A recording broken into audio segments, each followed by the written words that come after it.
Salve, salve, minha galera da UAB, rapaziada que tá aí na batalha, já se aprontando para fazer o 40º exame de ordem unificado. Estamos iniciando o período de inscrição e é um período muito interessante e ao mesmo tempo você tem que ter muita atenção. Até o dia 16 de janeiro é o período de inscrição na prova objetiva. Não no exame que você vai fazer a prova objetiva. Depois vem a prova subjetiva, mas antes de tudo, no momento da inscrição, você já deve indicar qual é a disciplina de sua segunda fase. E muita gente chega nesse momento ainda sem saber. E o prazo é muito curto. Então nós vamos conversar hoje com o professor Renato Saraiva, um homem que entende muito de OAB, vai trazer umas dicas para a gente aí que possa facilitar você nesse processo de escolha. Como eu repito, o prazo é muito curto, você tem que fazer a sua inscrição e você tem aí praticamente apenas 8 dias, né? Do dia 8 de janeiro até o dia 8 de fevereiro, a 16 de fevereiro, é um prazo muito curto e você já tem que decidir qual é a sua segunda fase. Tem gente, professor, que faz 7 inscrições. Lá quando for pagar, que vai ser em maio, se não me engano, março, 24 de março é o prazo de pagamento do boleto, né? É que o camarada vai escolher das 7, ou a moça vai escolher qual ele vai validar a inscrição. Mas é um processo, não deixa de ser um processo, né, professor? E eu acho que desperta muita dúvida, porque você passa 10 períodos na faculdade. São inúmeras disciplinas que você passa e você vai ter que optar por 7 agora para fazer essa escolha e fazer a prova de segunda fase, que é um momento decisivo do exame. Normalmente, a sua experiência de contato com esses alunos é um momento de conflito, professor Renato? Vamos lá, Jufre. Muito bom esse momento, é um momento importante em que os alunos do OAB escolhem qual é a sua segunda fase. Lembrando que nós temos 7 opções, né? Temos direito do trabalho, temos direito penal, direito civil, constitucional, administrativo, tributário e empresarial. São as 7 áreas que são objeto de escolha pelos alunos. E aí, Jofre, sempre os alunos perguntam, e agora, qual é a área que eu escolho? Qual é o critério? Existem vários critérios que os alunos utilizam para escolher a segunda fase. O mais comum em relação àqueles alunos que estão estudando pelos diversos cursos preparatórios é escolher a segunda fase de acordo com a simpatia, a confiança do professor. Então, por exemplo, se eles gostam do Rogério Renzetti, têm confiança no Rogério Renzetti e no Renato Saraiva, eles vão escolher direito do trabalho. Se eles têm confiança na professora Cecília, ele escolhe a professora Cecília e vai colocar direito administrativo. Então, muitas vezes, o aluno escolhe a segunda fase de acordo com a afinidade com o seu treinador, com o seu professor. Esse é o primeiro critério que os alunos escolhem. Mas existem outros. Por exemplo, tem aluno que está estagiando em escritório de advocacia. E muitas vezes ele estagia no escritório tributário. Então a tendência é ele escolher direito tributário para a segunda fase. Ou ele estagia no escritório criminal, aí ele escolhe direito penal. Ou ele estagia na área trabalhista, ele escolhe direito de trabalho. Costuma dar certo isso? Costuma. Agora só precisa entender que a vida prática do advogado é diferente do exame de ordem. Eu sempre falo que na segunda fase eu não ensino o aluno a ser advogado trabalhista. Eu ensino a ele a passar na segunda fase do exame de ordem. Porque você tem que usar uma técnica específica que às vezes difere um pouco do padrão de petição, por exemplo, do escritório de advocacia, Ju. Interessantíssimo esse ponto, professor. Me permita uma intervenção. A gente sabe que o OAB é tiro curto, né? Exatamente. E aí ele tem que aproveitar ao máximo aquele período ali. O senhor falou da afinidade com o professor, a confiança no treinador. Isso é fundamental. Esse período é muito curto. Às vezes na faculdade a gente passa 6 meses, 5 meses numa disciplina, né?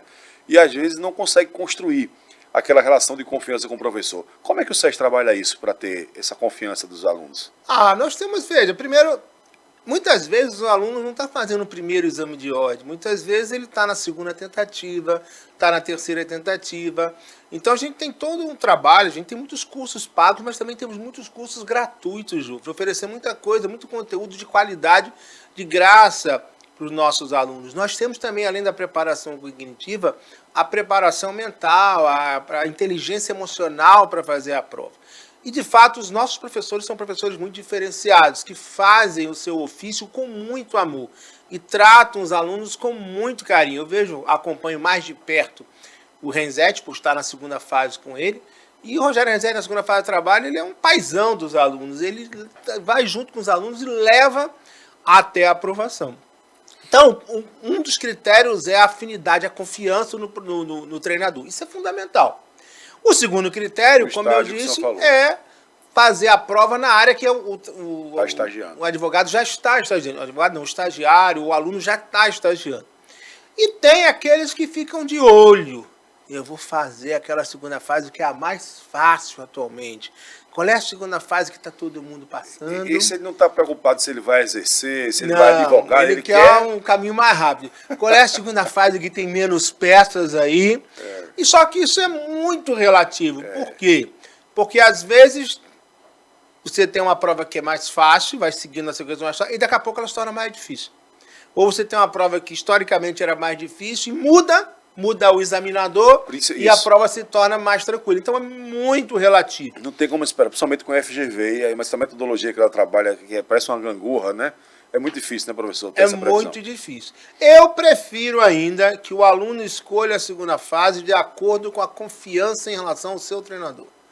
Essa é a melhor metodologia, porque você vai encontrar muito material para estudar para a segunda fase. Mas muito mais do que isso, você precisa de alguém do seu lado para caminhar junto com você e fazer o seu cronograma, organizar e direcionar os seus estudos.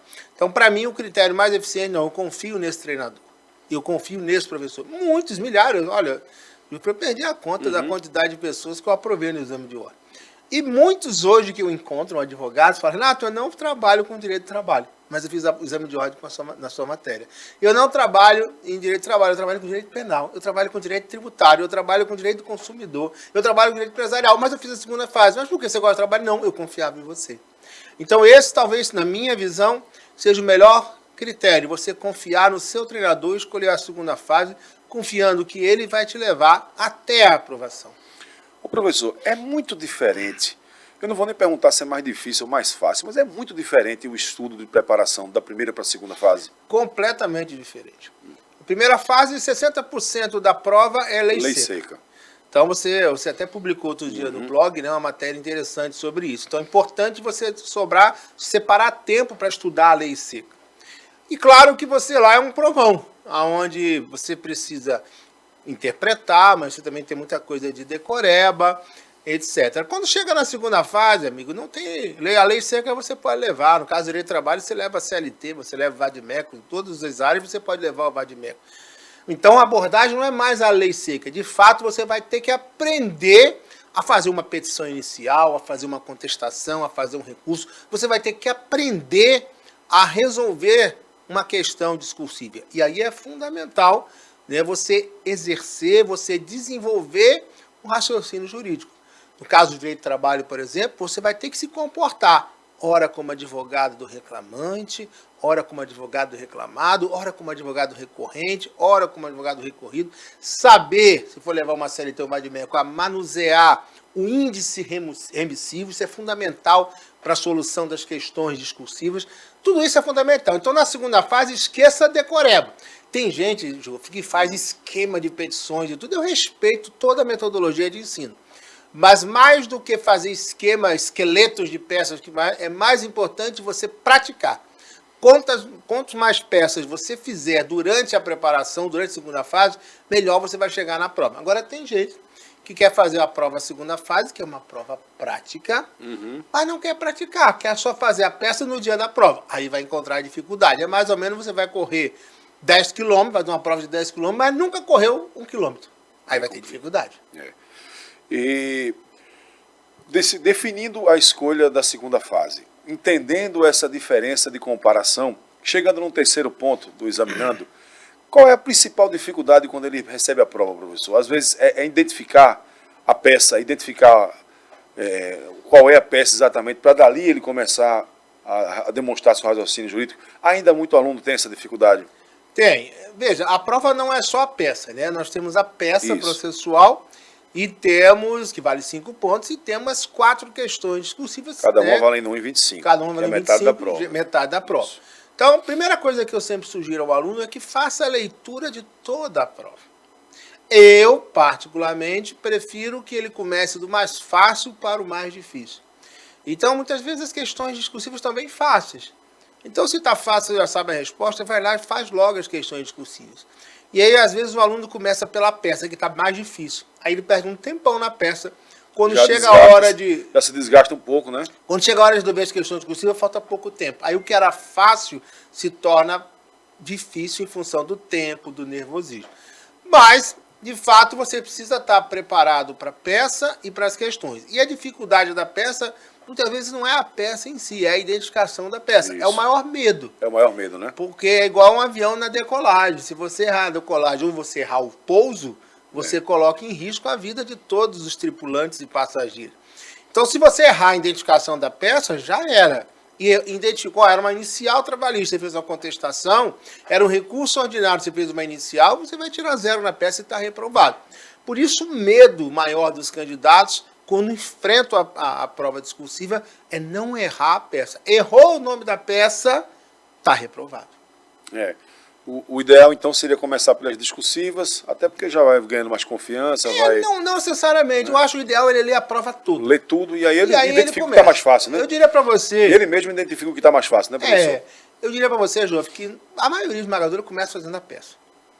Né? Eu não gosto disso. Eu prefiro que você comece pelo mais fácil. Até porque você já tem um espaço específico para fazer a peça e você tem o espaço específico para fazer as questões.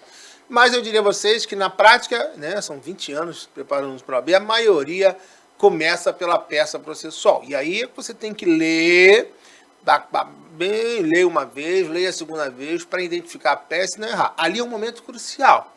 Ali é um momento de divisor de águas, onde você vai em frente ou você vai ter que retornar e fazer outra segunda fase, se você já tiver na repescagem, e voltar para a primeira fase. Por isso o medo dos candidatos. O senhor falou de uso de legislação. Muita gente tem dificuldade dessa questão de usar o vadimeco, de usar a CLT.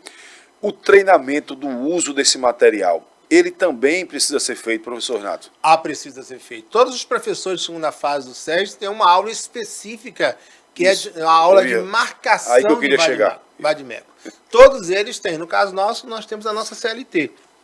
E aí, na hora de você responder as questões subjetivas, se você tem a nossa CLT e se você sabe usar o índice emissivo, você vai bem. Você vai bem na prova. Porque a maioria das questões subjetivas você vai escolher, a gente vai aprender isso, você tem a palavra-chave, aí você vai no índice emissivo, pesquisa essa palavra-chave e você acha qual é o artigo da CLT, qual é o artigo da Constituição, qual é a súmula, qual é o OJ. Então você precisa sim aprender a manusear o vadimeco. Eu costumo até dizer que na segunda fase você não precisa saber tudo. Agora, você precisa saber manusear o vadimeco. Se você sabe manusear, você resolve qualquer questão. Uma peça por dia. É um treinamento bom, professor?